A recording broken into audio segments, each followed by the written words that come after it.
They found her in the reeds where the river bends, the kind of place no one goes unless they're trying to disappear. Her body was pale in the early morning light, her hair tangled with mud and river grass, her eyes still open as if she'd seen the face of whoever did this and refused to let them vanish from her last memory. The police on scene wouldn't talk, not even to each other, but their silence said everything. There were bruises on her neck deep enough to leave the distinct shape of fingers. No weapon, no footprints, just the sickly smell of stagnant water and the strange metallic tang of something older than death. Amy Reeves was 22 years old, a girl from a small town with no enemies anyone knew of, but now she was a problem too big to speak out loud. The river carried more than just her body. It carried whispers, rumors, and the kind of questions that make towns fall apart. Why had she been there alone at night? Why was her phone missing but her purse left untouched? And why, according to the coroner who later broke under the weight of it, did she have traces of something in her blood that wasn't a drug, wasn't alcohol, and wasn't in any medical database? The locals who gathered at the police tape didn't know the half of it, but they felt the shadow. They felt it in the way the sheriff refused to meet their eyes, in the way an unmarked black sedan rolled up, two men in suits stepping out without badges, but with the kind of authority that made even armed officers step aside. No one called them FBI, but no one had to. They went straight to the body, covered it with a tarp, and whispered to each other like they were confirming something, not discovering it. And then Amy was gone. Not to the morgue in town, but somewhere else, somewhere no one could trace. That was the last time anyone in Brookford saw her, and the moment the town began to realize Amy Reeves wasn't just dead. She was part of something, a sequence, a pattern that no one had the courage to name.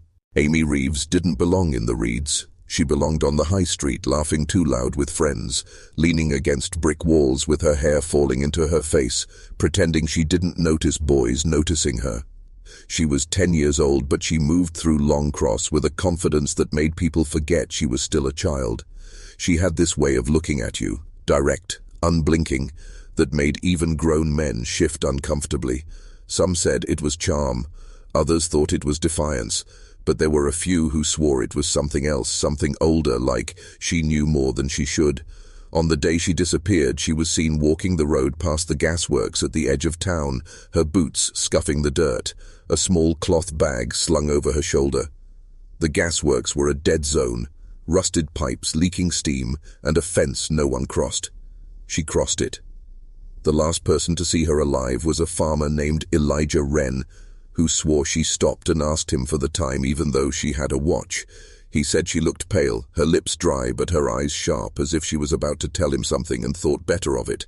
That was 3:45 in the afternoon. By sunset the search had already begun. They found nothing. No footprints, no torn clothing. It was as if she had walked into the air and dissolved. The police asked about strangers in town, but locals pointed somewhere closer. Albert Hampton, 16 years old, lived 2 streets over from Amy. Too quiet, too watchful. He'd been seen near the river that night, long after curfew. They said his clothes were wet when he came home, and his mother burned them in the stove before dawn. When questioned, he said he'd been fishing, without a rod, without bait, without any catch to show.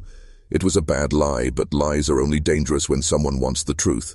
And in Longcross, no one seemed to want the truth, not really. The investigation slowed, evidence got lost, witnesses forgot details, and Albert kept walking the streets like nothing had happened, as if he knew no one could touch him.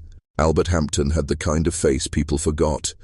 Pale, narrow, with a jaw that never seemed to close all the way, like he was halfway through speaking but had decided against it.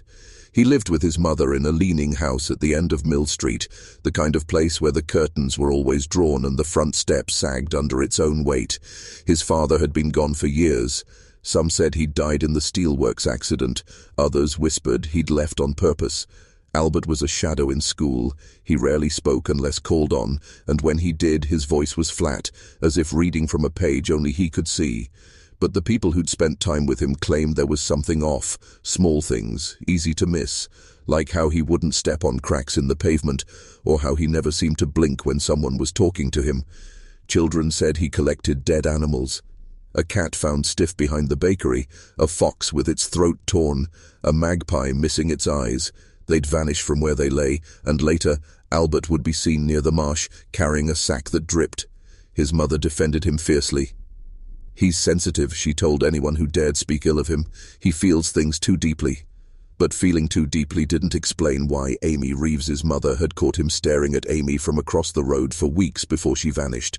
It didn't explain why his boots matched a single faint print found near the reeds, a print the constable swore was too shallow to belong to a grown man. That detail was never put in the official report. The constable later resigned, citing health reasons, and yet even with all the whispers, no one moved against Albert. Not the police, not the parents of other children, not even the Reeves family. It was as if the town had decided to pretend Amy had simply wandered off, to bury the memory of her before it grew teeth. That was the thins. About Longcross. It kept its own peace, even if that peace meant letting something dangerous walk free. And Albert knew it. He moved through the streets without fear, without hurry, as though he was simply waiting for the next name to be forgotten. The night Amy Reeves vanished, the river was louder than usual, swollen from days of rain. Lanterns bobbed along the banks as the search parties fanned out, their boots sinking into the black mud. Men called her name into the fog, their voices swallowed before they could travel more than a few yards. The women stayed behind in kitchens and parlors, making tea no one would drink, staring at doors that didn't open. Somewhere in the distance a dog barked once, then fell silent. By midnight, they'd scoured the village edge, the lanes, the fields beyond the mill. The constable organized a sweep of the marsh, a place everyone in Longcross avoided unless they had reason to be there. Its ground was treacherous, the mist thick enough to trick the eye into seeing movement that wasn't there. That was when two of the younger men, Tommy Keene and Matthew Voss, saw it. Not Amy, not any part of her, but something that shouldn't have been there. A ring of feathers perfectly arranged in a circle on the wet ground, their tips pointing inward toward a mound of river stones. In the center, a small wooden figure had been propped upright, its face crudely carved into a perpetual scream. The men froze. The smell coming off the thing wasn't rot exactly, it was older, stranger, like damp earth pulled from beneath something long buried. Matthew muttered a prayer. Tommy reached out to knock it over, but before his fingers touched it, a splash sounded from somewhere in the fog.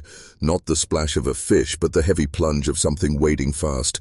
They turned, but there was nothing, only the soft hiss of water moving through reeds. When they looked back, the wooden figure was gone, the feathers too. They didn't speak of it when they returned to the search party. Tommy claimed they'd seen nothing. Matthew, pale and shaking, backed him up. Maybe it was fear, maybe superstition, maybe the understand. Ding that some things in Longcross were better left unspoken. The official record listed that night as no result. But later in the years after, Matthew told a different story, only once and only after a bottle of gin, about how he'd heard breathing in the fog, slow, heavy, not like a man's, something that waited until they turned their backs before taking what it wanted. Albert Whitlow never joined the search parties. He claimed his back was too ruined from years at the tannery, though no one could remember ever seeing him employed there. That night, while lanterns swung through the fog, he was seen leaning against the post outside the closed-up blacksmith shop, smoking the same thin cigarettes he rolled from a pouch in his coat. The way Albert smoked was slow, deliberate, as though each drag bought him more time than the rest of the world had. When Matthew Voss stumbled out of the marsh and crossed the square, Albert didn't ask where he'd been. He just looked at him with that strange stillness, as if he already knew. Later that week, Constable Enoch Harris found something peculiar when he made his rounds at dawn. Behind Albert's cottage, half buried in the muck by the rain barrel, was a ring of river stones, smaller but arranged in the same pattern Tommy and Matthew had found in the marsh. At the center sat a wooden figure, different from the first one in detail, but the same crude style, the same screaming mouth. Harris didn't touch it. He told no one. And yet, word traveled anyway. It always did in Longcross, though it moved like silt underwater, clouding slowly, never settling. The women whispered it in kitchens, careful to keep their voices low. The men mentioned it only in tavern corners, their words drowned under the sound of tankards hitting wood. Albert never addressed the gossip. He kept to his routines: early walks down to the river, long absences no one could account for, nights spent awake with his windows lit until near dawn. But the younger boys began daring each other to leave dead birds or bits of bone on his stoop, testing whether he'd come storming out or simply collect them without a word. He always collected them. Once a boy claimed to have seen Albert washing something dark from his hands in the rain barrel, some thing that swirled and stained the water before vanishing into the soil. By the time Amy Reeves's parents held her memorial, Albert was no longer just the odd man at the edge of town. He was a shadow moving through their grief, unacknowledged but unavoidable. No one accused him aloud. No one asked why the marsh patterns kept appearing, smaller each time, closer to the village.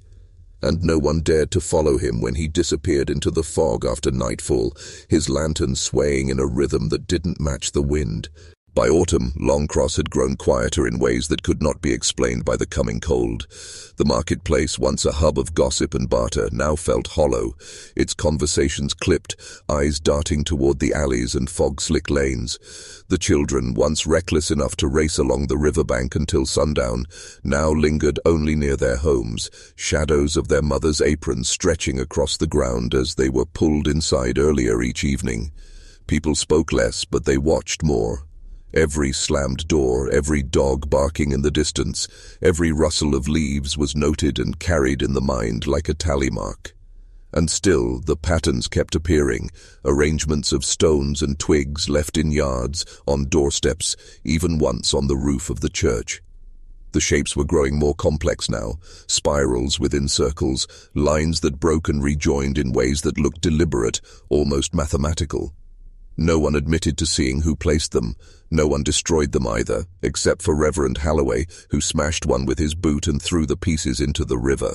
That night his wife swore she heard someone breathing just outside their bedroom window, a slow and steady sound that faded only when she woke her husband. The suspicion that had once centered on Albert Whitlow began to spread, seeping into every interaction like damp through a wall. A man lingered too long at the bakery counter. Was he watching the children or just waiting for change? A woman walked home carrying something wrapped in burlap. Was it bread or something she didn't want seen? Even the constable's rounds became suspect. His lantern glow glimpsed in the wrong street at the wrong time. People began to change their habits without discussing it. Doors that had never been locked were bolted at sundown. Curtains stayed drawn even during the day.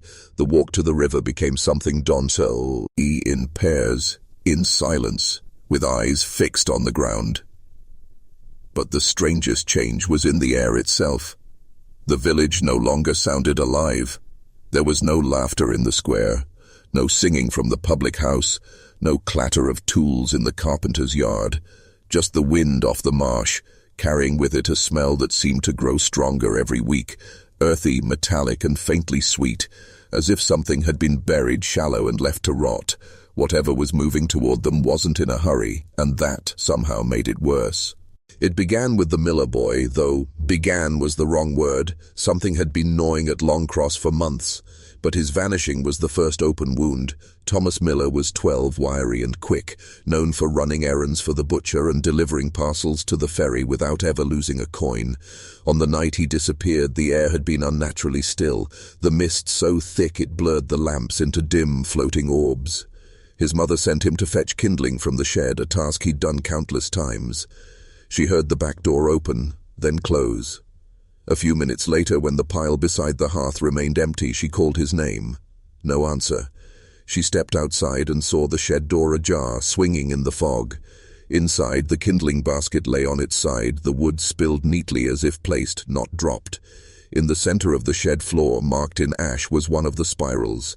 The lines were perfect, even in thickness, as though drawn with a tool, not by a child's hand. She screamed until the neighbors came, lanterns bobbing through the gloom, but no one found a trace of him. No footprints led away from the shed, though the ground was damp and should have shown every step. By morning, the constable posted a notice offering a reward, but privately he told Reverend Halloway he feared the boy was beyond the marsh by now, a phrase the two men did not explain. The villagers whispered in doorways and behind their shutters. The old women in the market claimed this had happened before, when our grandmothers were young, though no one could agree on the details, only that it began the same way. Small signs, strange marks, then a child gone without a sound.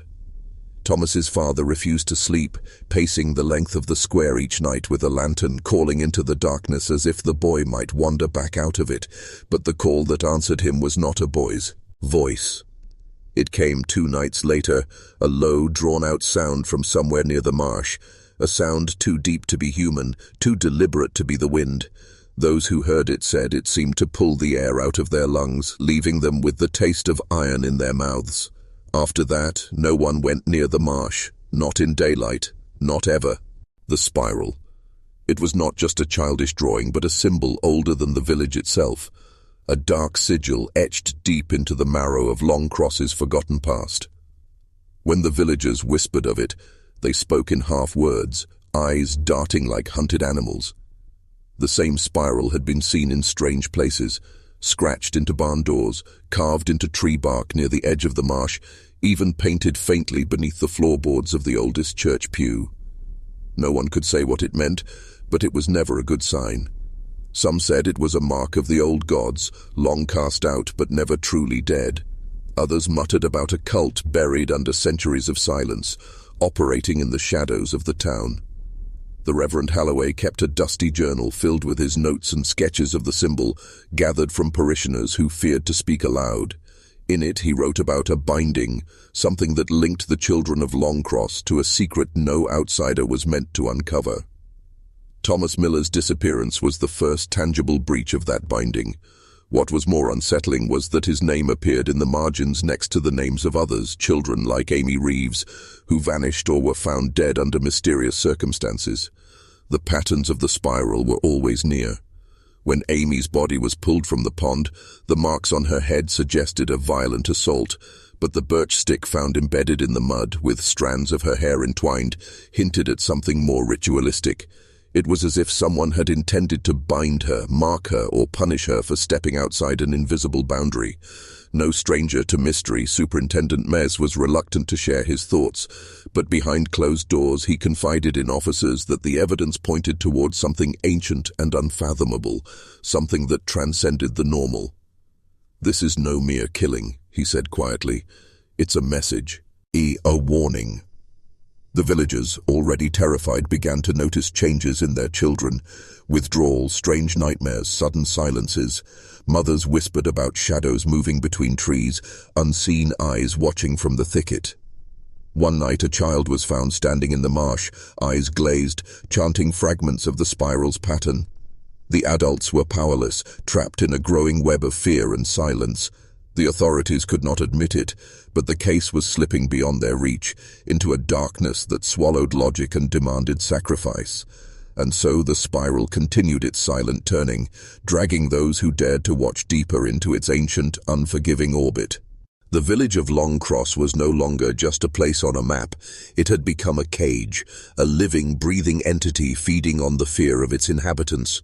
The streets, once quiet and benign, now whispered secrets, as if the very air carried the weight of something sinister. The people moved with cautious steps, eyes flicking nervously toward the shadows, never quite at ease. What gripped them was not just the tragedy of Amy Reeves, but a creeping sense that something far older and darker had taken root beneath their feet. At night, strange sounds echoed, low murmurs carried by the wind, footsteps where none should be, and a faint scratching like claws scraping stone. Houses that had stood for centuries seemed to groan under the weight of unseen forces. Doors slammed without cause, windows shattered, and animals fled the village as if sensing a gathering storm. Superintendent Mez, a man trained in reason and law, found himself questioning the boundaries of his own skepticism. He kept meticulous notes, but even his mind strained against the growing chaos. Reports from officers grew bizarre, missing children returning with no memory, faces twisted in silent screams, and unexplainable bruises that appeared overnight. Local folklore began to surface, whispered by elders too afraid to speak openly. Stories of a forgotten cult, worshippers of the spiral, bound by blood and silence, who once ruled these lands and whose influence lingered, corrupting everything in its path. The psychological grip tightened not only on the village but on its very soul. Families fractured, friendships broke under suspicion, and paranoia became the norm. People began to lock their doors earlier, keep their children inside, and speak only in hushed tones. Amy's death was not an isolated event, but a symptom of a larger, more malevolent design. It was as if an invisible hand guided the suffering, molding it to some dark purpose. The local church, once a place of refuge, became a focal point of dread. The pews bore strange scratches, and the altar seemed stained with something not of this world. Reverend Halloway, a man whose faith had once been unshakable, now trembled before his congregation, warning of forces that sought to corrupt innocence itself. In this crucible of fear and suspicion, the line between victim and perpetrator blurred. The villagers were trapped in a psychological control system, manipulated by unseen powers that thrived on their terror and compliance. Amy's case was not just a crime. It was a gateway to a forbidden truth, one that would unravel the fabric of reality itself if fully exposed. Those who sought answers found themselves drawn deeper into the spiral's dark embrace, where each revelation came at the cost of their sanity, and the price of knowledge was a soul forever lost. Behind the official investigations and the somber inquests, a far more insidious narrative was quietly taking shape, one crafted not by truth-seekers, but by those determined to bury the unsettling realities beneath layers of carefully controlled information. The police, ostensibly pursuing justice, were shackled by unseen hands pulling strings from shadows too deep for the public to fathom. The evidence, while pointing toward a singular suspect, Albert Hampton, was riddled with inconsistencies and half-truths, and yet the machinery of justice churned forward, grinding the boy beneath its weight. His youth was both a shield and a weapon, too young to be fully accountable, yet perfectly vulnerable to becoming the scapegoat for a greater darkness. It was a convenient narrative. Pin the crime on a troubled teenager and let the village exhale, believing the nightmare was contained. But those who looked closer saw cracks in the facade. Questions that went unanswered, witnesses who vanished or altered their stories, and crucial evidence that mysteriously disappeared.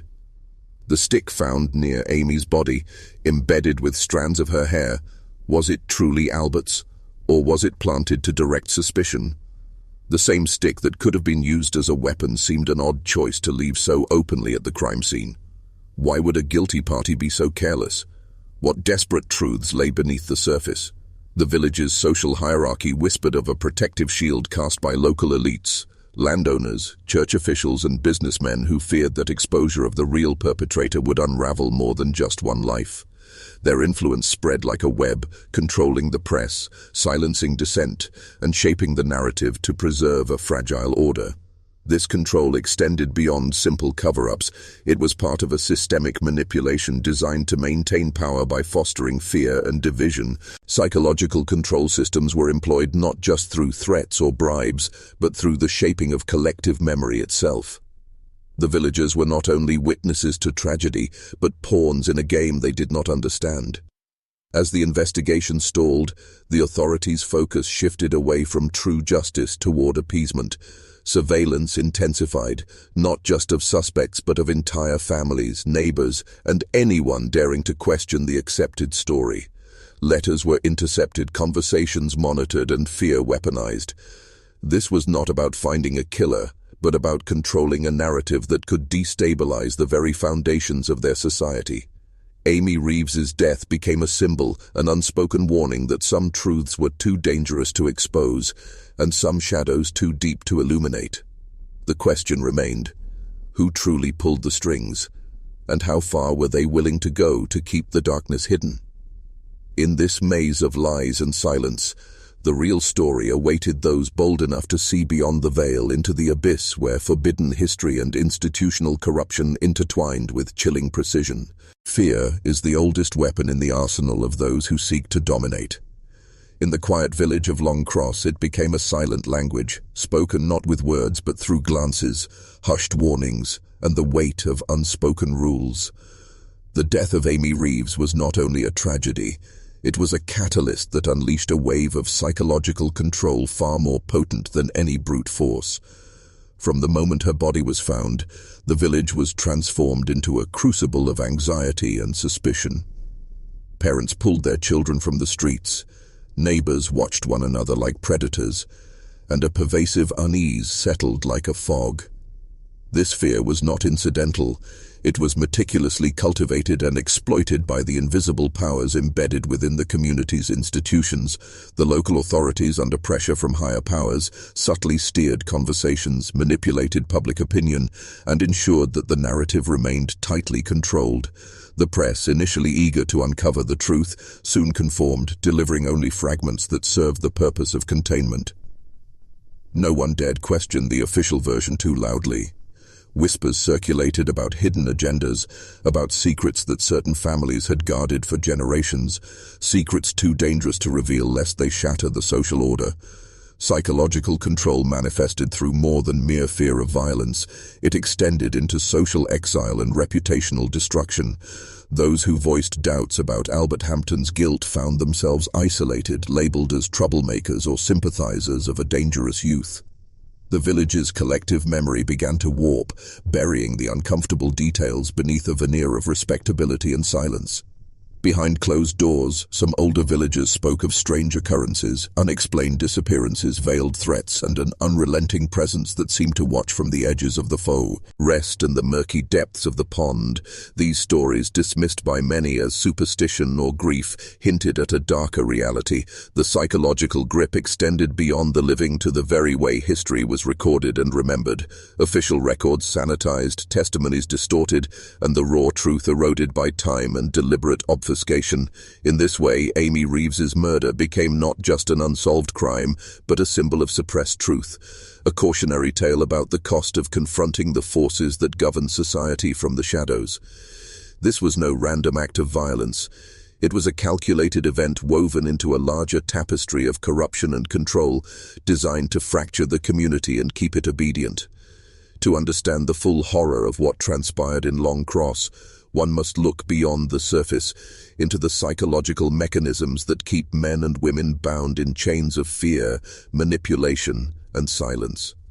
The real mystery is not only who killed Amy Reeves, but who benefits from her death remaining shrouded in darkness. The institutional machinery that grinds beneath the surface of quiet towns like Long Cross often shields far more than petty criminals. It protects the very fabric of a power structure built on deception and control. The police, ostensibly the guardians of justice, played a role far more complex than simply investigating Amy Reeves's death. Beneath their badges and uniforms there existed unspoken loyalties and pressures that shaped their actions. The arrest of Albert Hampton, a mere boy, was as much a political maneuver as it was a legal one, an attempt to pin blame swiftly and convincingly, to restore a semblance of order before questions could spiral beyond control. Yet the inconsistencies surrounding the evidence, particularly the confusion over the birch and cherry sticks, hinted at something deeper.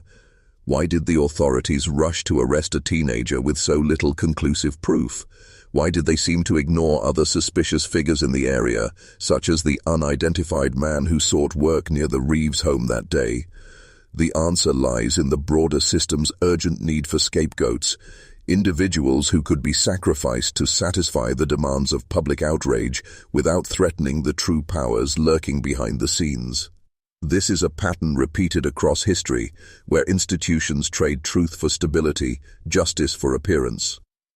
The coroner's inquest was a staged spectacle, framed to deliver a verdict that maintained the illusion of justice while steering clear of unsettling truths. The ruling that Amy Reeves was murdered, but without enough evidence to convict, was a paradox designed to keep the case suspended in ambiguity, a perpetual state of uncertainty that prevented closure but also concealed real culpabilities. Meanwhile, the village was suffocated by an unspoken code of silence, enforced not through overt threats but through the slow, grinding pressure of communal conformity. This collective repression extended beyond the immediate circle of the Reeves family and Albert Hampton. It reached into the heart of institutions, churches, schools, even local businesses that relied on the unchallenged status quo. Behind closed doors, whispers spoke of influential families who controlled land, labor, and law enforcement, their shadows long and their reach far. Some villagers speculated that Amy's death was a warning, a demonstration of what happened when children wandered too close to forbidden knowledge or territories. The power structures in place thrived on fear, but more insidiously they thrived on secrecy. And so the authorities' half-hearted investigation, the obfuscated testimonies and the sealed records all served one purpose: to protect a system that could not afford transparency. The true murderer of Amy Reeves was less likely a single individual, and more likely a symbol of an institutional failure steeped in corruption and fear, an ancient game played anew where the innocent are sacrificed and the guilty hide behind layers of lies. The weight of suspicion bore down relentlessly on Albert Hampton, a boy barely old enough to understand the full scope of the nightmare unfolding around him.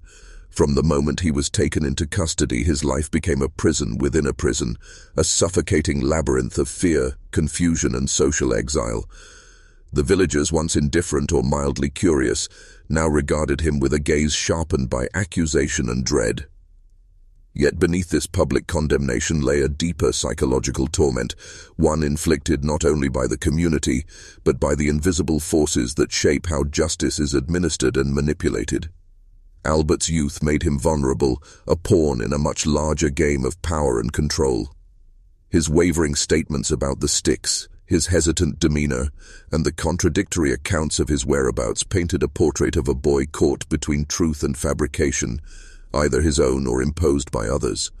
The community's quickness to label him guilty without conclusive evidence speaks to a darker truth: society's desperate need to channel fear and grief into a tangible target, to quell the chaos with blame. But what this collective judgment failed to see was the psychological fracture growing within Albert, a fracture shaped by isolation, anxiety, and the crushing weight of a narrative forced upon him. Meanwhile, the family of Amy Reeves was trapped in a torment far worse than suspicion: the relentless, gnawing absence of answers. Each day stretched longer, haunted by the image of the pond where their daughter's life was extinguished. The trauma wasn't merely the loss itself, but the unsettling ambiguity surrounding it, the possibility that justice might never come, that the killer walked free, or that the boy accused was merely a scapegoat. This collective trauma infected the village, seeping into the soil and the conversations held behind closed doors. Children no longer played near the common. Adults whispered in corners, their voices heavy with fear and unease. Even the local institutions, church, school, law enforcement, were shadows of their former selves, strained under the pressure of an unspoken truth too dangerous to confront. Albert's subsequent enlistment in the British Army and his valorous service in the Great War would later become a bittersweet irony, his courage on the battlefield a desperate attempt to reclaim a shattered identity. Yet even as medals were awarded and wounds healed, the stigma clung to him, a ghost tethered to his past. In truth, Albert Hampton was not just fighting for survival on foreign soil, he was fighting against a fate decided long before the war, in the murky waters of that pond and the silenced truths of a village too afraid to face what lurked beneath. This is a story not simply of a murder, but of the psychological wreckage left in its wake, a wreckage that reveals the true cost of secrets kept by those in power. The pond at Chob and Common was no ordinary body of water. To the untrained eye, it was a small muddy hollow, no more than a shallow depression in the earth, a forgotten relic of nature overshadowed by the encroaching village life. But to those who knew the land, the pond was a silent witness to a deeper, darker history, a place where innocence was shattered and forbidden truths lingered beneath its murky surface. Children once played at its edges, daring each other to dip toes in its cold water during the long, sun-drenched days of summer. Yet over the years, the pond had transformed into something else. Less a playground, more a grim monument to fear and tragedy. The thick mud and tangled weeds at its bottom told stories of things dragged under and hidden away, of violence done in the silence of shadows. The discovery of Amy Reeves's body there was no accident. It was a sinister symbol of how the village's innocence was submerged beneath layers of denial and unspoken horrors. The birch stick found lodged in the mud, embedded with strands of Amy's hair, was more than just a weapon. It was a message. Birchwood, historically associated with purification and protection in ancient lore, here twisted into an instrument of violence, a stark contradiction that whispered of corrupted innocence and shattered defenses. This clash between the natural symbolism of the birch and its brutal use in this crime echoed the broader decay infecting the village, a community that once thrived on trust and simplicity, now drowning in suspicion and fear. The pond, with its cold stillness and hidden depths, became a metaphor for the collective repression gripping Long Cross. The villagers, bound by social codes and institutional pressure, buried their fears and questions just as deeply as the mud held Amy's lifeless form. Questions about who could commit such an act and why remained unanswered. Ed, lost in the murk of half-truths and deliberate silence. The physical environment mirrored the psychological landscape, outwardly calm but roiling with unease and secrets. Even the authorities, tasked with uncovering truth and delivering justice, seemed powerless against this oppressive atmosphere. The coroner's findings, the forensic reports, the witness testimonies, they all hinted at a violent struggle, yet no definitive culprit emerged.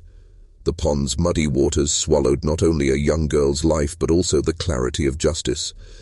This unresolved tension between the visible surface and the hidden depths set the stage for a chilling exploration of human nature and the dark forces, both societal and psychological, that conspire to keep truths submerged. Here, in this unassuming hollow, the limits of law, morality, and memory were tested, revealing a fracture in the very fabric of the village's soul. The pond was no longer just a place. It was a warning. The investigation into Amy Reeves's death quickly revealed more than a simple tragedy. It exposed the cold machinery of institutional control and the subtle ways power manipulates truth. From the moment the body was found, the police and local authorities took charge with an iron grip, controlling information flow, shaping public perception, and steering the narrative toward a tidy, though incomplete, conclusion. In early 20th century England, institutions like the police and judicial system were not impartial arbiters of justice, but instruments of social order, tasked with maintaining the facade of civility while quietly suppressing inconvenient truths. The Children's Act of 1908, invoked during the inquest, ostensibly protected minors like Albert Hampton, the accused, but also shielded the system from full public scrutiny. By excluding the public from the courtroom, the authorities ensured the trial's details were sanitized, the most disturbing elements muted or omitted. This legal curtain created a controlled environment where official versions could flourish unchallenged, where doubt and complexity were sacrificed for the sake of order. Albert Hampton, a teenager burdened with suspicion, became a convenient focal point for the village's fear and need for resolution. His youth, family background, and social standing made him vulnerable, an ideal scapegoat in a community desperate to reclaim a sense of safety. Yet beneath the surface, his innocence or guilt remained ambiguous, buried beneath layers of conjecture and selective evidence. The police's narrative fixated on the birch stick, the wounds, and Albert's alleged presence near the pond, but failed to investigate deeper motives or alternative suspects. Other witnesses' testimonies were dismissed or overshadowed, and the man seen asking for water, the stranger on a bicycle, slipped into obscurity. Who was this man? Was he simply a passerby or a shadowy figure connected to the crime? The authorities' unwillingness to pursue these questions hinted at a larger reluctance to uncover uncomfortable realities that might expose cracks in the social order or implicate those beyond the reach of local law enforcement. The case became a microcosm of institutional manipulation, how systems meant to protect can instead enforce silence and complicity. Behind closed doors, alliances, prejudices, and unspoken agendas dictated the flow of justice, prioritizing reputation and control over truth. This systemic suppression of knowledge ensured the case remained unsolved, locked away in official archives and whispered rumors, its real story buried beneath the official verdict. In this silence, the darkness grew deeper, fear, suspicion, and the unresolved trauma festering like an infection in the village's collective psyche. The mystery of Amy Reeves was no longer just a crime. It was a testament to the power of institutions to distort reality and manipulate narratives to preserve their own fragile authority. Beneath the quiet surface of Long Cross, A dark psychological web ensnared its inhabitants, an invisible force shaping their fears, loyalties, and perceptions. The tragedy of Amy Reeves was not only a physical crime, but a psychological rupture that fractured the collective mind of a small village. The unspoken rule was clear: fear must be contained, questions limited, and the fragile social fabric preserved at any cost. This control extended beyond official decrees into the very psyche of the townspeople, who internalized suspicion and silence as survival mechanisms. The children who once played freely by the pond now glanced nervously at shadows, their laughter replaced by whispered warnings. Parents tightened their grip on their offspring, eyes scanning every stranger, every unfamiliar face. This atmosphere of paranoia was the soil in which the seeds of institutional control flourished, creating a population conditioned to accept ambiguity over truth, compliance over confrontation. Albert Hampton's fall from a familiar boy to a symbol of suspicion exemplified how society projects its darkest fears onto convenient scapegoats. His restless, uncertain demeanor was twisted into proof of guilt, and the psychological weight crushed him under public and private scrutiny. But the question lingered: was Albert truly the architect of Amy's fate, or merely a pawn caught in a far more insidious game? The stranger on the bicycle, the man who asked for water, emerged as a ghostly figure haunting the edges of the case, a manifestation of the unknown lurking beyond the village's ordered boundaries. The reluctance to pursue his identity was no accident, but part of a broader pattern of denial. Authorities and townsfolk alike feared what uncovering this stranger might reveal: connections to darker networks, concealed crimes, or truths that would dismantle their carefully constructed reality. The psychological control extended into the courtroom, where testimony was fragmented, witnesses silenced, and the young accused's voice muffled by legal safeguards designed to obscure rather than illuminate.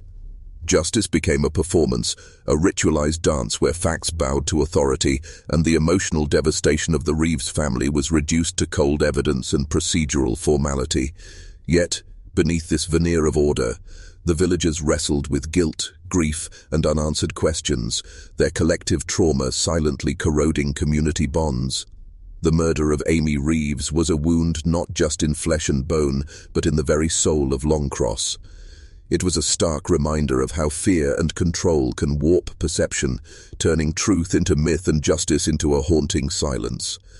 The dark history of this case is a study in how power manipulates minds and memories, shaping a narrative that serves the interests of the few while condemning the innocent. In the swirling shadows of this tragedy, another unseen force tightened its grip: the relentless machinery of the media. Newspapers in early 20th century England wielded power that could make or break reputations, manipulate public sentiment, and steer the course of justice. The coverage of Amy Reeves's death was no mere reporting. It was a calculated narrative carefully constructed to control the fears and biases of a vulnerable society.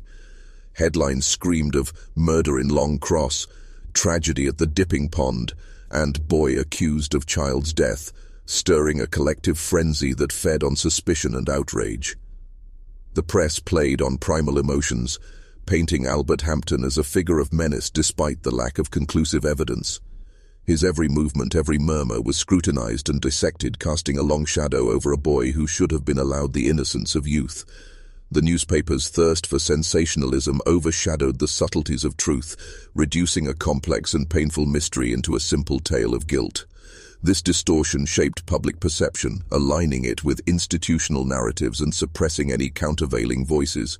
The community, hungry for answers and desperate for closure, found itself ensnared in this web of media-driven fear, its collective consciousness molded to see only the story laid out by the headlines. The role of the press was not neutral. It functioned as a psychological tool of control, reinforcing the boundaries of acceptable thought and behavior. In the shadows of this manipulation, the true nature of the crime remained obscured, hidden beneath layers of insinuation and bias. The power of public opinion, stoked by relentless media, became an invisible judge, jury, and executioner, its verdict echoing louder and longer than any courtroom ruling. This toxic mix of fear, control, and misinformation served to maintain a social order fragile and easily threatened by truth. The media's role in the Amy Reeves case exemplifies a darker history where information is weaponized and the pursuit of justice is sacrificed on the altar of spectacle and control. It is a reminder that behind every headline lies a deeper story, one of power, manipulation, and the cost of silence. For those who dare to peel back the layers, the case offers not just a glimpse into a single tragedy, but a mirror reflecting the mechanisms that govern society itself. The chilling realization sets in. Sometimes the most dangerous crimes are not those committed in the dark, but those concealed in plain sight by the very institutions we trust. Beneath the surface of the Amy Reeves investigation lay a labyrinth of institutional failures and shadowy manipulations designed to obscure rather than reveal the truth. The police, tasked with delivering justice, operated within rigid frameworks and social expectations that often prioritized appearances and control over genuine inquiry. Evidence was gathered, but critical questions were left unanswered. Witnesses were heard, but contradictions were dismissed or forgotten. The investigative process became a theater of procedure, more concerned with closing the case than uncovering the deeper realities hidden within Longcross's quiet streets.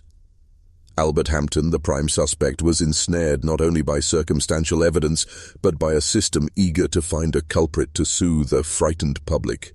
His youth, social standing, and connections complicated the narrative, yet these factors were overshadowed by a rush to judgment fueled by communal panic and institutional pressure. The absence of a clear motive only intensified the urgency to attribute blame, forcing investigators to cling to tenuous links, such as the birch stick and the presence of hairs, rather than pursue broader leads that might implicate other, more dangerous players. The machinery of the legal system moved with cold efficiency, prioritizing expediency over justice. Meanwhile, unspoken forces, whether local power brokers, social hierarchies, or cultural taboos, worked invisibly behind closed doors to influence outcomes and suppress inconvenient truths. The community itself, caught between grief and fear, became complicit in maintaining silence around uncomfortable questions. This pattern is not unique to Long Cross. It echoes through history where systems of power, in their quest to preserve order, sacrifice individuals and stories deemed disruptive. The Amy Reeves case reveals a deeper rot within institutional frameworks, how they can become tools of control, enforcing narratives that align with the interests of the powerful rather than the facts on the ground. This corruption of justice serves to maintain societal illusions of safety and morality, while the true horrors remain buried beneath layers of official denial. The chilling implication is clear. The system that should protect the innocent often colludes in their destruction. For those who look closely, the Amy Reeves tragedy is not just a story of a lost child, but a reflection of a much darker, systemic betrayal, a betrayal that continues to echo in the shadows of forgotten cases and unspoken crimes. The chilling question remains, how many other truths have been swallowed by the same silence? The village of Long Cross at first glance seemed like the very picture of innocence, a quiet pastoral enclave nestled within Surrey's rolling countryside. Yet beneath this tranquil surface simmered a psychological tension few dared to acknowledge. Amy Reeves's death was not merely a tragic accident or a simple act of violence. It exposed a collective unease lurking in the hearts of those who called this place home. The small community, tightly knit yet riddled with suspicion, became a crucible where fear, guilt, and denial intertwined. Neighbors who once shared smiles and pleasantries now eyed one another with suspicion, their conversations hushed, heavy with unspoken dread. Children, once carefree, learned to walk carefully through the fields and lanes where shadows seemed to lengthen with menace. Amy's death fractured the illusion of safety, revealing a fracture line in the village's social psyche. This fracture was not just about the loss of one child, but a manifestation of suppressed fears about the darkness residing close to home. The psychological weight of the case manifested in subtle ways.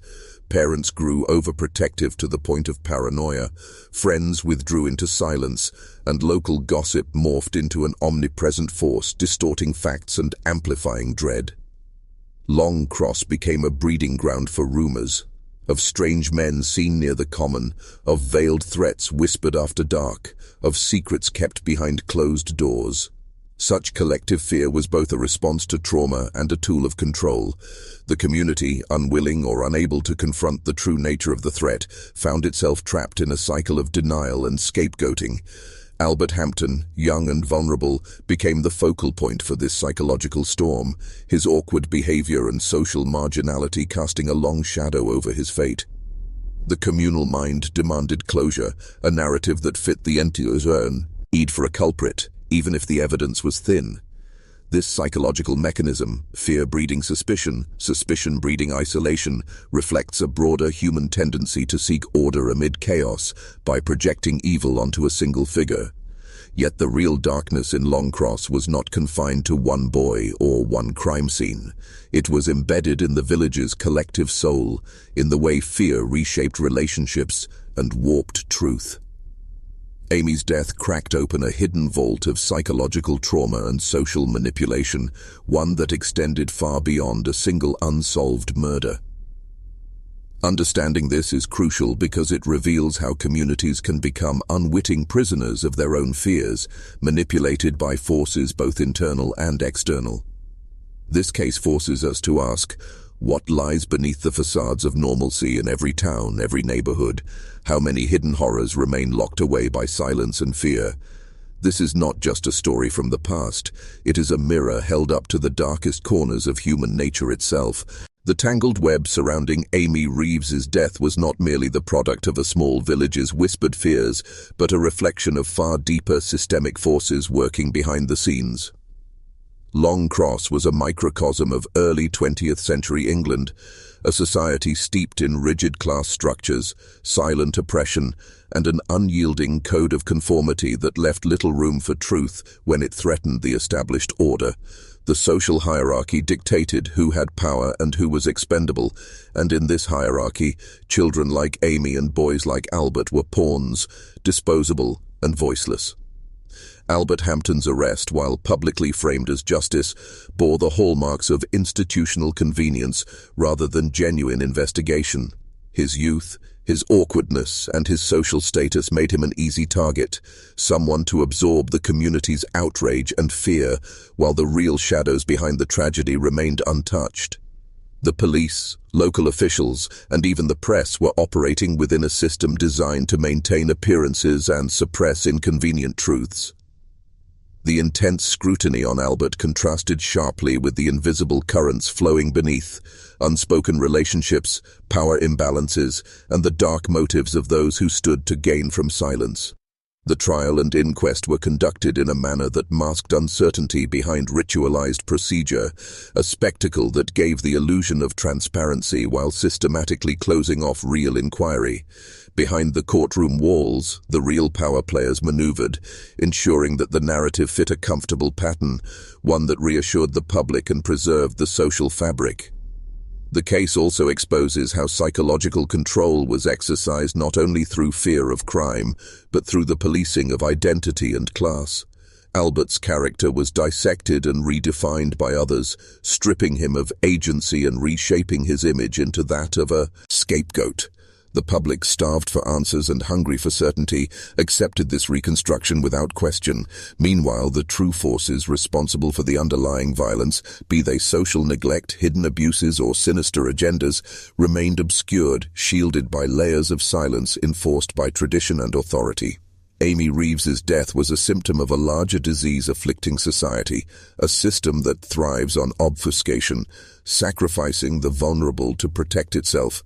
To confront this case honestly is to confront the uncomfortable reality that justice is often a performance, and truth is a casualty in the battle for control.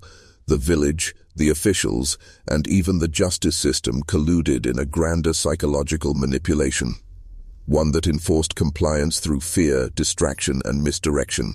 This story demands that we look beyond the surface and question what powers shape the narratives we accept, and what costs are hidden in the shadows of forgotten crimes. The unsettling truth about the Amy Reeves case lies not only in the unanswered questions, but in the deliberate erasure of those questions by forces unseen, yet deeply entrenched. As months turned into years, the official investigation stalled, not because of lack of effort alone, but because certain truths threatened the foundations of power that governed rural England. The fabric of small-town life was tightly woven with unspoken rules: keep the peace, protect the reputation of families, and most importantly, never let scandal expose the rot beneath the surface.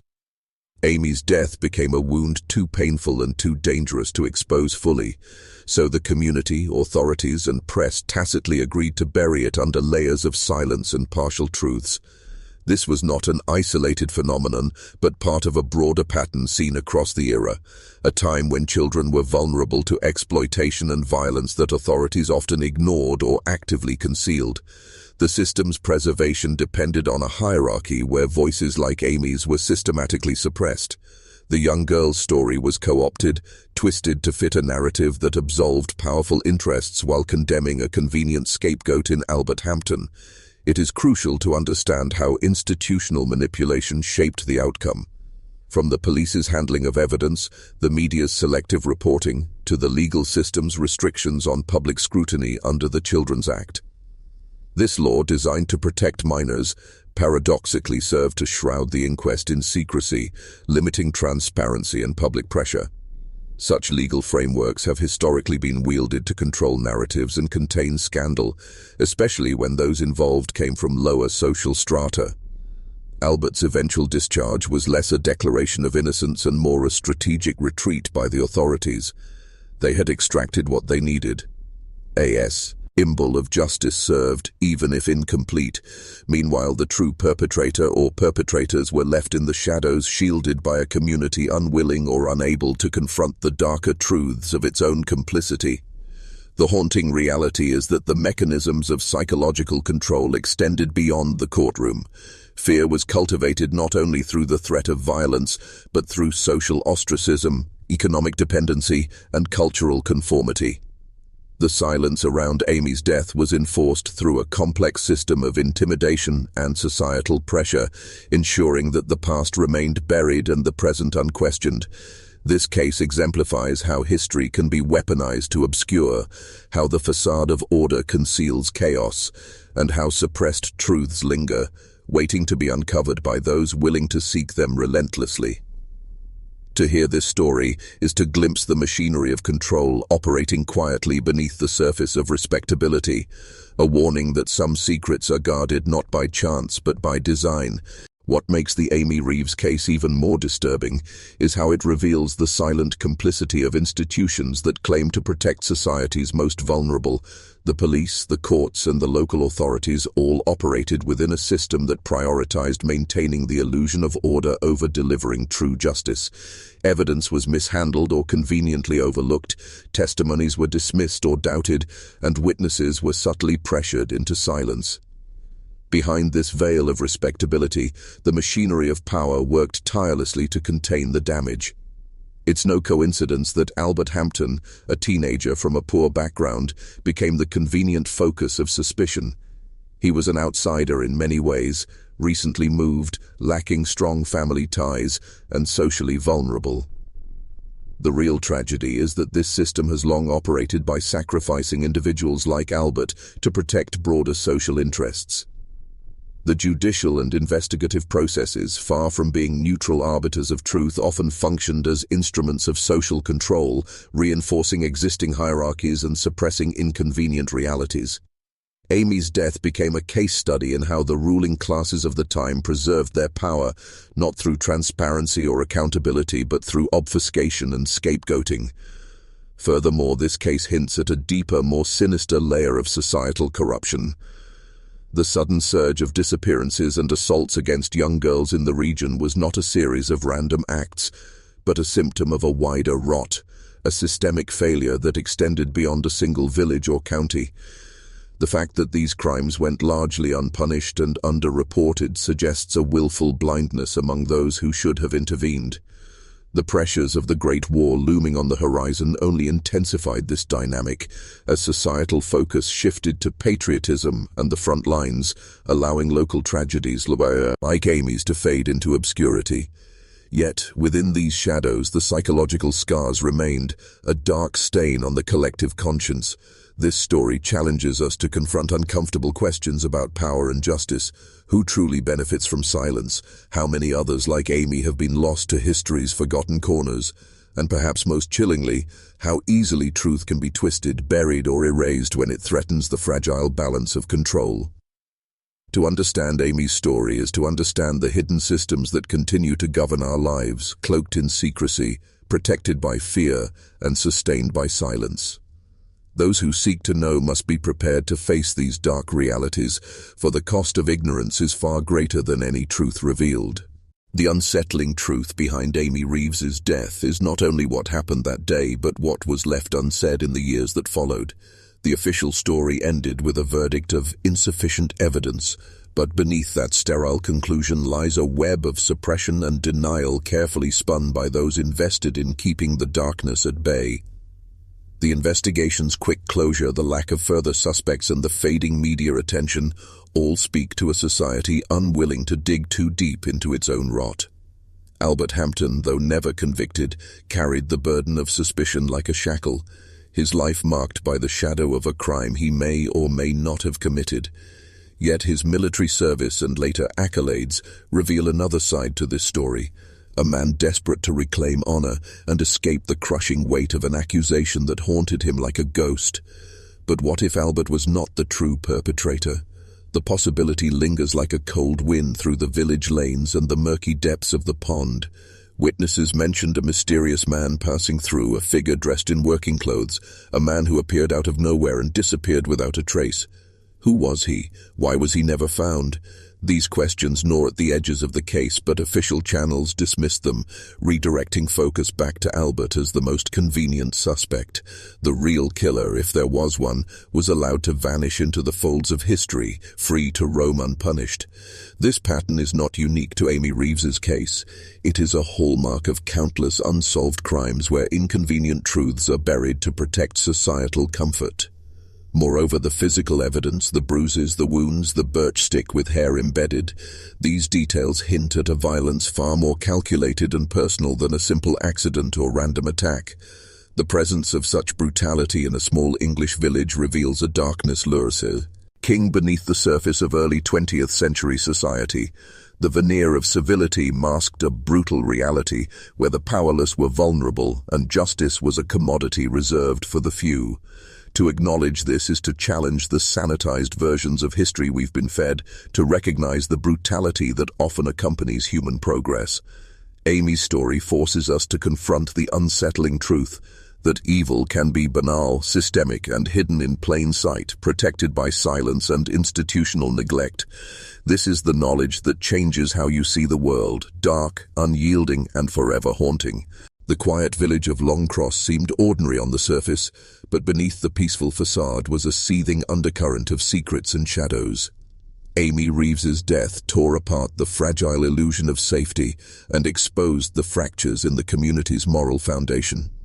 The story whispered from mouth to mouth was not just about a girl lost, but about the unseen forces that controlled who lived and who died, who was protected and who was left to rot. The authorities' handling of the case reflected a broader system of institutional control, where inconvenient truths were quietly suppressed and the vulnerable were sacrificed to maintain order. Albert Hampton's arrest was less about justice and more about appeasing a frightened public desperate for closure.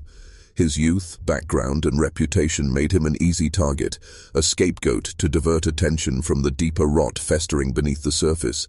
Yet the puzzle pieces never quite fit.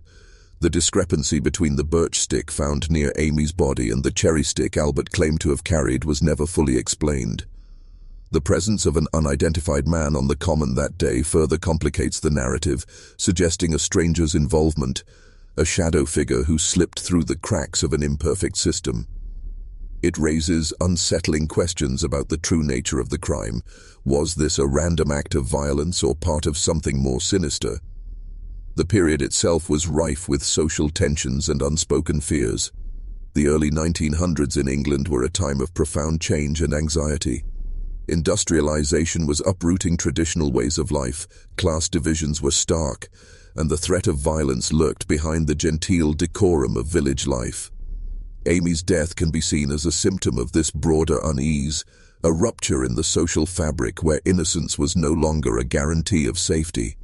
The failure to find a conclusive culprit speaks to systemic failures of policing, of justice, and of societal responsibility. The way the case faded into obscurity reflects a collective unwillingness to face uncomfortable truths.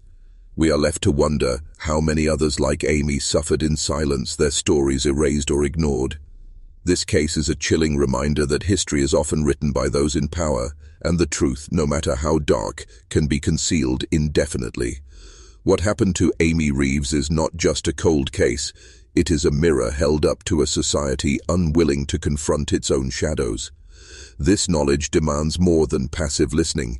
It demands awareness, vigilance, and the courage to face what others refuse to see. This is the path to true understanding, a descent into the forbidden history hidden beneath layers of silence. The unanswered questions surrounding Amy Reeves's death reveal a far darker tapestry woven into the fabric of early 20th century England, one where power, control, and silence intersected to conceal more than just a single tragedy. The village of Long Cross, nestled quietly near London, was not just an innocent countryside settlement. It was a microcosm of systemic manipulation and institutional neglect that thrived behind closed doors. The official narrative, shaped by law enforcement and local authorities, was designed to provide a semblance of closure without ever disrupting the status quo. Albert Hampton, a vulnerable teenager with no clear motive, became the convenient vessel for the community's fears and need for justice. His release due to insufficient evidence was never truly about innocence, but about preserving a fragile social order that preferred unanswered questions over inconvenient truths. This case exposes how societies use scapegoating as a psychological control mechanism, redirecting collective anxiety onto a single individual to prevent the eruption of deeper, more dangerous realities. Beneath the surface, there was an undercurrent of unspoken fear, fear of predators lurking in the shadows, fear of corruption within those sworn to protect, and fear of admitting the vulnerability of even the most seemingly idyllic places. The contradictory testimonies, the unidentified man seen on the common, and the mysterious discrepancy between the birch and cherry sticks all hint at a deeper conspiracy, a network of hidden agendas that defy straightforward explanation. The unresolved murder of Amy Reeves became a symbol of suppressed histories, a dark secret locked away by those with the power to erase or rewrite inconvenient chapters. Beyond the crime itself lies a reflection of institutional failure. The failure to protect the innocent, the failure to seek justice impartially, and the failure to confront uncomfortable truths. The tragedy demands we look beyond the surface, beyond the official verdict, to understand the broader systems of control that shape what is seen and what remains forever in shadow. This knowledge is dangerous. It unsettles the foundation of what we believe about justice, truth, and the structures that govern society. It forces us to question not only who killed Amy Reeves, but who allowed her death to be swallowed by silence. This is a journey into forbidden history, where every revelation strips away layers of deception and reveals the raw, unsettling core of power and corruption concealed in plain sight. To grasp this fully is to change the way you see the world and yourself. The ripple effects of Amy Reeves's death reached far beyond the borders of Long Cross, touching the darkest corners of a society eager to bury inconvenient truths. While the official investigation stalled, whispers circulated, whispers of more than just a random act of violence.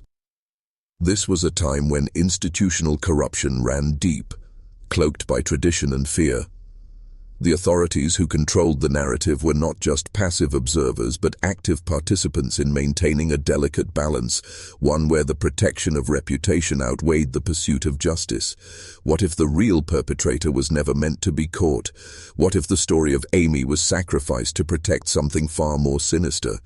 Behind the scenes, powerful forces ensured that the focus remained on a vulnerable boy whose life was forever stained by suspicion and silence. His bravery in war later seemed a desperate attempt to reclaim a dignity stolen by a community's need to mask its darkest impulses. This was a common pattern, communities turning away from uncomfortable realities, choosing scapegoats over truth, because the latter threatened the very fabric of their existence. The birch stick found at the scene was more than a piece of wood. It was a symbol of the violence hidden beneath the pastoral calm. Embedded in its bark, strands of Amy's hair tied the object to a brutal act, yet the mystery of who wielded it remained shrouded in shadows. The contradictory claims about the stick's identity mirrored the confusion sown by those who wanted to blur the lines of accountability. The unknown man seen cycling near the Reeves household was another ghost in the story, an anonymous figure who vanished into the mist of speculation, his true role erased or concealed by layers of silence and complicity. This case is a chilling example of how truth becomes collateral damage in a world ruled by fear, power, and silence.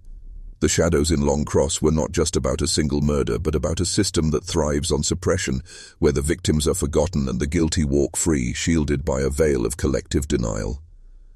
The dark history of Amy Reeves is a stark reminder that justice is often an illusion, manipulated by those who hold power, and the real story lies buried beneath the surface, waiting to be uncovered by those brave enough to confront it. This knowledge is a key to breaking the cycle, a dangerous key that can shatter illusions and ignite a quest for deeper, hidden truths. The years that followed Amy Reeves's death revealed more than just a lingering mystery. They exposed the cracks in a society unwilling to face its own darkness. Albert Hampton, the boy once accused, lived under the shadow of suspicion, a silent casualty of a system that preferred a simple answer over truth. His enlistment in the Great War was not just an act of patriotism, but a desperate bid to escape the whispers, the side glances, and the permanent stain of an unsolved crime. The battlefield offered a brutal clarity, a stark contrast to the fog of doubt that had enveloped his life. But even his heroism and wounds could not erase the invisible chains that bound him to a past he never fully controlled. Meanwhile, the village of Long Cross moved on, its silence deafening. The death of a child faded into a footnote, a story parents told their children to keep them close, to warn them of the unseen dangers lurking just beyond sight. Yet beneath this quiet acceptance, fear simmered. A fear rooted not in a known enemy, but in the unspoken, in the unaccountable. The idea that evil could hide in plain sight, masked by innocence or authority, unsettled the very foundation of trust. The fact that no other suspects emerged was not reassurance, but a testament to the power of those who manipulate truth. When official investigations falter, it is often because someone, some group, some institution, has an interest in stopping the search. This is the dark undercurrent that runs beneath many such unsolved cases. It is the knowledge that the worst horrors are not the random acts of violence, but the orchestrated silences, the veiled threats, the carefully maintained facades of respectability. Amy Reeves's death, while tragic in its own right, is also a symbol, an emblem of a society shackled by its own fears and deceptions. The pain of one child reveals the deeper wounds of a world where power is guarded at all costs, where innocence is a fragile illusion, and where truth is a threat to be contained. The story demands not just remembrance but awakening, a call to see beyond the surface and confront the dark forces that shape history, control narratives, and suppress justice. It is a call that echoes through time, beckoning the brave to step into the shadows and claim the forbidden knowledge that can change everything. The unresolved murder of Amy Reeves was more than a singular tragedy. It was a fissure in the veneer of order carefully maintained by authorities and society alike. The absence of a clear culprit raised uncomfortable questions that were quickly buried beneath bureaucratic indifference and community silence. The official narrative stalled, and with it the search for deeper truths. This was no accident. Systems of power have long relied on obscurity, on creating walls of silence around crimes that could expose not just individual guilt, but collective complicity. The disturbing injuries found on Amy's body suggested more than a chance accident or a random attack. They hinted at brutality fueled by something darker and more deliberate. The birch stick embedded with her hair, the unexplained bruises, the strange absence of any motive. These details did not add up to a simple story. Instead, they pointed to a chilling pattern of violence met with systematic erasure. In communities like Long Cross, close-knit and bound by tradition, the price of speaking out was high. Fear of ostracization, distrust of official inquiries, and the looming presence of unseen powers kept many silent. Behind the polite facades of village life lay an undercurrent of control exerted by those who understood that maintaining the status quo required controlling the narrative, controlling the suspects, and controlling the silence. Albert Hampton's quick arrest and equally swift release hinted at this manipulation. A convenient scapegoat, young and vulnerable, was used to appease a frightened public while the real perpetrators slipped through cracks carefully widened by those who preferred the case remain unsolved. The unanswered question looms large. Who benefits from this silence? Was Amy's death a random act of cruelty, or was it the product of something more sinister, an echo of corrupt power structures that prey on innocence, shield their own, and stifle justice?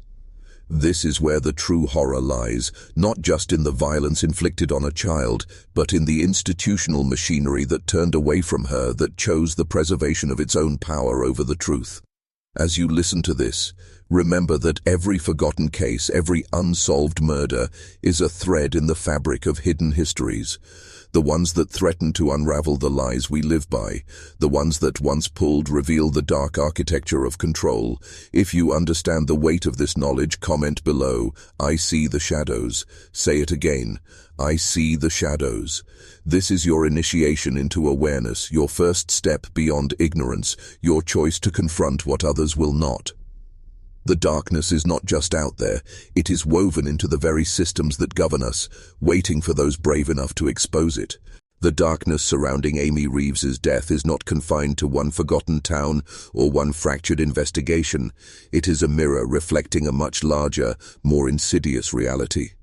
Beneath the surface of law and order lies a hidden world where power manipulates truth, where justice is a currency bought and sold in shadowed corridors. Amy's case is emblematic of how institutions protect themselves at the cost of the vulnerable, how stories are rewritten, evidence disappears, and suspects vanish without explanation. Those who pull the strings remain cloaked behind layers of bureaucracy and silence, ensuring that only fragments of truth reach the public eye.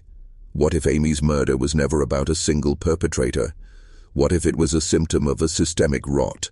An orchestrated violence designed to send a message, to maintain control through fear and confusion.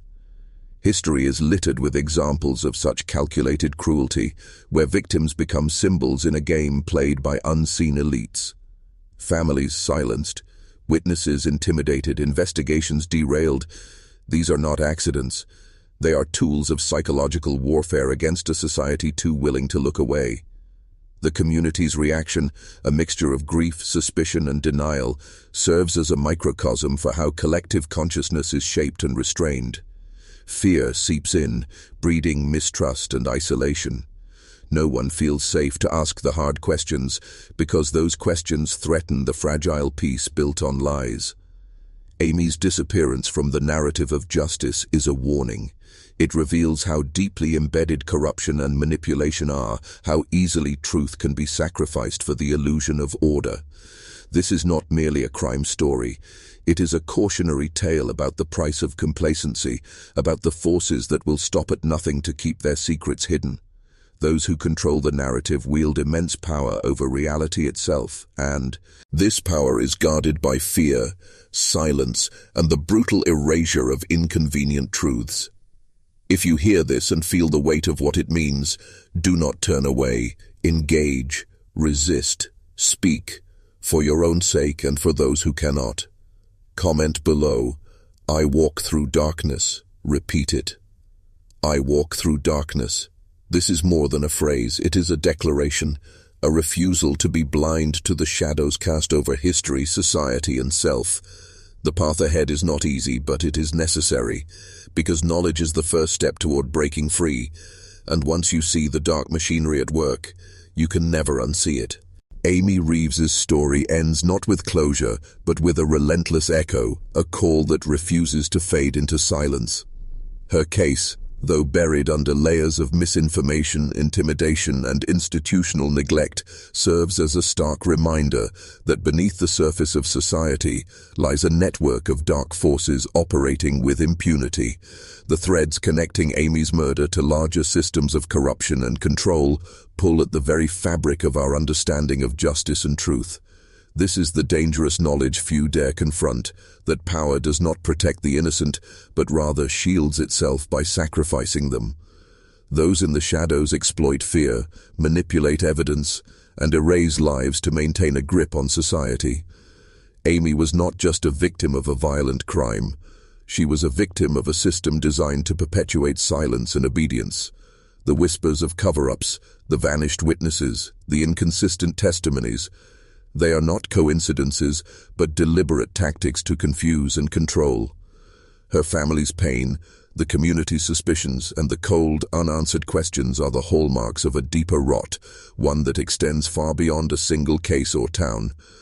This story, and others like it, force us to ask uncomfortable questions. How many Amy Reeves are out there, lost in the cracks of a system that prioritizes power over justice? How many truths are buried beneath official reports and staged narratives? The true horror is that this is not an isolated incident, but a repeating pattern of institutional manipulation, psychological control, and societal complacency. To understand this, you must recognize that the fight for truth is not just external, it is internal. It challenges our beliefs, our fears, and our willingness to confront uncomfortable realities. By engaging with these stories, by refusing to accept the official versions handed down to us, we begin to chip away at the facade. We claim our power as seekers of truth, guardians of memory, and challengers of control. Remember the phrase, "I walk through darkness." Speak it aloud again. Let it resonate with the part of you that refuses to be silenced or deceived. This is your transformation, your entry into a hidden reality most never see. Amy Reeves's case is a gateway, a stark, painful initiation into a world where nothing is as it seems, where history is written by the victors of power, and where the truth waits for those brave enough to seek it. The darkness is vast, but within it lies the key to freedom. If you found this descent into forbidden truths gripping and unsettling, make sure to share this video with those ready to confront the shadows of history. Subscribe to History's Dark Mirror and hit the notification bell, because the darkest secrets are never meant to stay hidden for long. Your journey into the hidden and the forbidden has only just begun.